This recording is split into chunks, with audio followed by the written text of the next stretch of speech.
in the 10 meetings that came in advance of the FCC's action on the open internet, you're saying that there was no information or discussions of substantial significance and clearly intended to affect the ultimate decision, which would require the disclosure of that information? So Is it your opinion that? There are two parts here. One, No, that's a yes or a no answer, Mr. No, you've correctly identified what the test. So is it yes or no? I did not get instructions in those meetings. No, I'm not talking about that. I said, do they qualify under ex parte, or do they?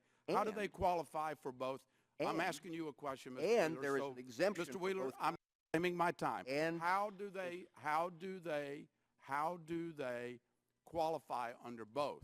If they are discussions with the White House, my goodness, that's the highest office in our land. I find that the American taxpayer doesn't see that as significant and substantial. How can they not be significant and substantial, clearly intended to affect the ultimate decision, and yet you deny them under a deliberative process claim?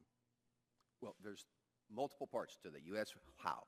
One is there were not instructions given to me. I've been on the record on that and been clear.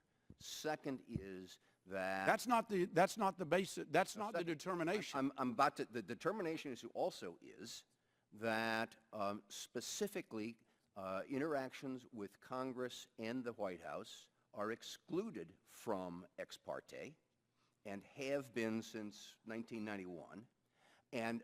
But I'm going beyond that and saying that is a non-ex parte conversation if there was a conversation that was taking place in that kind of a construct.